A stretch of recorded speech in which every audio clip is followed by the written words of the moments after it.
You're listening to an Ono Media podcast. Hey everybody, Patrons, Apple subscribers, Spotify subscribers. How are you guys doing?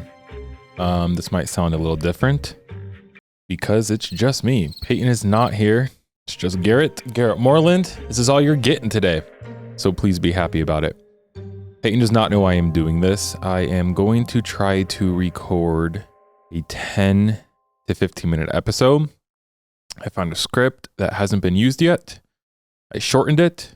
Okay, I didn't read the script. I just shortened it. I had someone shorten it for me. So I don't know what this case is about still, as I'm reading it to you guys. A little ironic. I'm going to try to do my best. I'm usually not on this end. I'm usually on the other end. You know what I'm saying? Reasons why I'm doing this. Well, one, I don't really know. Two, we're recording a Patreon episode tomorrow. And we have a couple more we need to do for May still. We've been a little busy. It's not an excuse. You guys pay for the content, so we get you episodes. Not excusing. Just letting you guys know why I'm doing this. And Peyton's been a little stressed. We've been working a lot. We have a lot going on. So I said, you know what? Peyton's gone. I'm going to come down. I'm going to try to record a 10 to 15 minute episode. I hope you guys like it. If you don't, we will never do this again. I love you guys. Thank you for supporting us. Thank you for paying for bonus episodes and ad-free content. Should we hop into today's case? Should we do a different intro? What do we do since it's just me? Let me think. Hey guys, welcome back to the podcast. This is Garrett Moreland and we're going to get creepy. That was kind of lame. Hold on. This is Garrett Moreland and I have no idea what's going on. That was kind of lame. This is Garrett Moreland and let's figure this out together. All right. I don't know which one you guys like best. Let's use one of those. If you're watching on YouTube and it's weird that I'm here alone, weird for me too. All right, let's hop into today's case. Trigger warning, this episode contains mentions of domestic violence, alcohol abuse, and obviously, well, not obviously, but should be obvious, murder. Please listen with care. Have you ever done something so bad, so unforgivable, that you physically felt it? You couldn't sleep, you couldn't eat, you couldn't stop thinking about it. Maybe it wasn't even intentional, but it still haunts you. Guilt is a powerful thing. It doesn't go away just because you try to ignore it. And for one man, it festered inside him for years until it finally forced him to break. Today, we're telling the story of Darren Osment and the woman whose disappearance left a hole in the lives of everyone who loved her. Again, a reminder, I'm reading this for the first time, so please bear with me. In 2008, Claire Holland was a 28-year-old single mom living in Bristol, England. She had 2 children and was trying to get by. That same year, she met Darren Osment, a 25-year-old chef at a local cafe or pub. Cafe and pub are different, so I don't know which one it is. I am sorry. The attraction was instant, but so was the chaos. They drank heavily, they fought often, and those fights turned violent. Which is interesting because I think we all know a couple or two who's, toxic for each other. Sorry, just happens. Darren was controlling, aggressive, and abusive, and it pushed Claire to isolate from her family. When Claire got pregnant with another child, she tried to hold things together, but the violence didn't stop. One night, after a particular terrifying incident, she called the police. A social worker, Carrie Davis, was sent to check on her. Claire was shaking when she got there, and she admitted Darren had hit her, that he had tried to strangle her before as well. Carrie asked, "How scared are you?" Claire replied, "I wouldn't put it past him to kill me." Shortly after, their child was taken into foster care. Darren instantly blamed Claire, and Claire finally left him. After the breakup, Claire began putting her life back together. She got an apartment, started decorating it in hopes her children could one day visit. Also, that's so sad that her kids were put in foster care. There might be more to it that I didn't do research or know of, but that's really sad. She reconnected with her mom and sister, and she was working toward sobriety. Okay, that makes sense. Things were finally looking up, but then came a decision that would change everything. In June 2012, Claire told Carrie, the same social worker that she planned to meet with Darren, they needed to talk about their son, who was now being fostered by Claire's aunt. Carrie warned her, meet in public, don't go alone.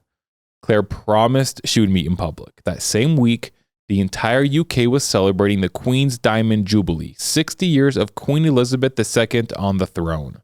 For those that live in the UK, I assume everyone just gets off of work or you get off everything, and that's kind of cool. Anyways, Bristol was alive with parties, parades, and fireworks. Claire joined the festivities on June 5th. She had drinks with some friends at a pub. Then she left, and no one saw her again. 3 days later, on June 8th, Claire was reported missing. Police checked her phone, her social media, her bank account, absolutely nothing. No activity since the night she vanished.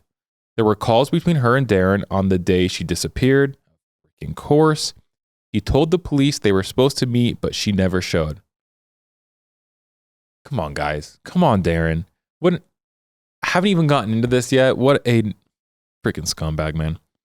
Given the chaos of Jubilee weekend, police believed him. What? There were crowds, drinking, distractions, and more. She could have slipped into the river, ran away, anything. Without a body, they couldn't do much. The case went cold. Claire's family was absolutely devastated. Her daughter Rosie, just 9 at the time, had been scheduled to see her mom that same week.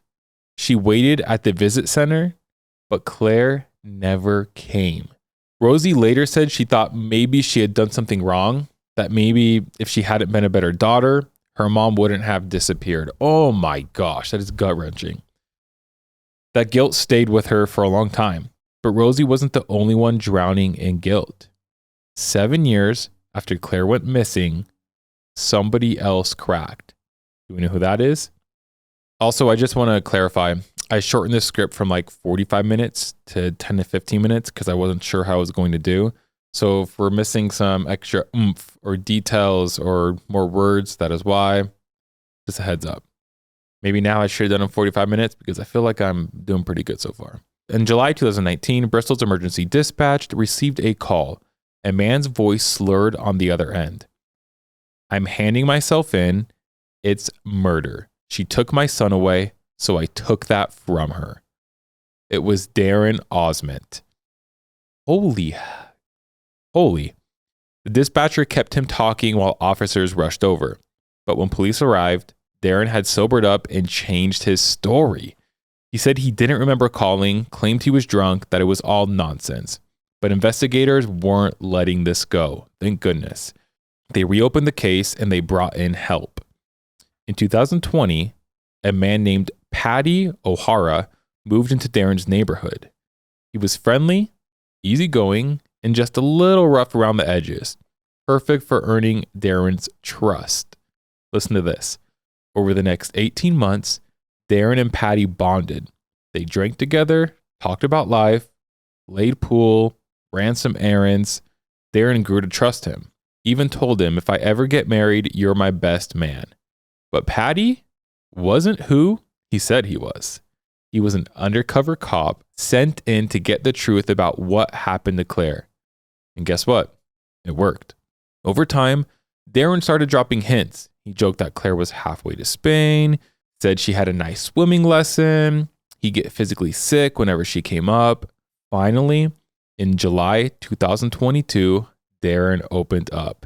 He told Paddy that on June 5th, 2012, he lured Claire to a pub where he worked. It had no cameras, my absolute nightmare, simply safe. There, he killed her, possibly by strangulation.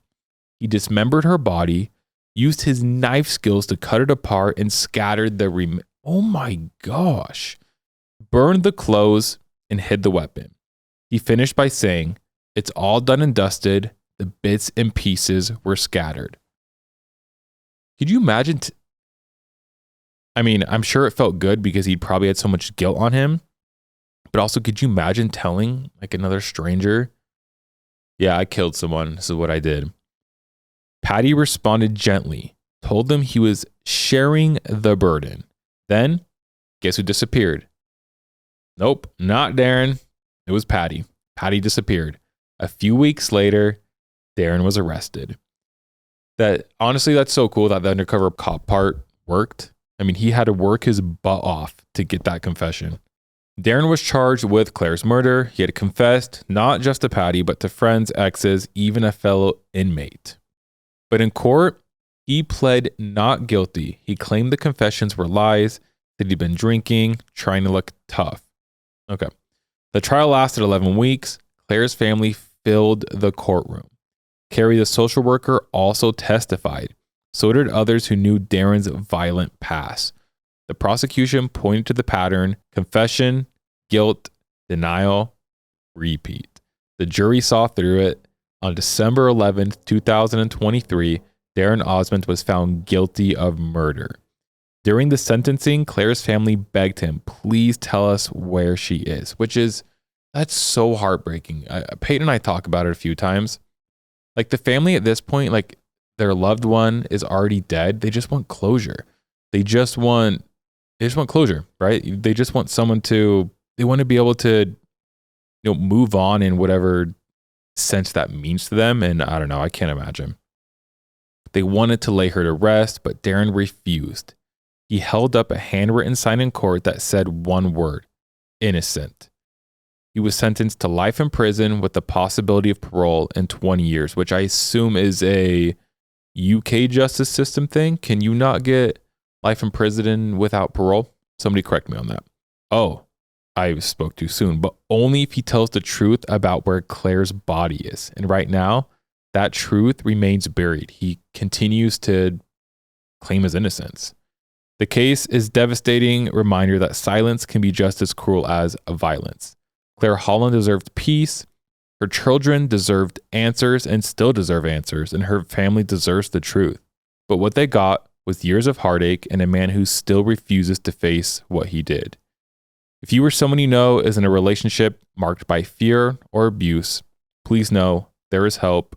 You are not alone. And that is the case of Claire Holland. Oh my gosh. First of all, sorry if I spoke fast. Sorry if that was stressful. It's my first time doing it.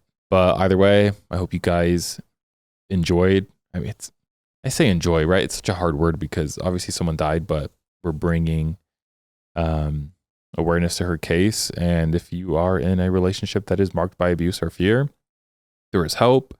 And I feel bad for Claire's family. And there's my dog barking like crazy, going up the stairs, I think because someone's at the front door. I hope you guys enjoyed this episode. Bonus episode. Only you guys are getting it. We're not releasing this to the public. But I love you guys. Thank you again. And I would ask for criticism, but to be honest, I don't think I want it. And I think I know what I need to do better next time. But no criticism. Just please hype me up in the comments everywhere you see this. Thank you. We love you guys, and we will see you next week with another episode. I'm Garrett. Peyton's not here, and I hate it.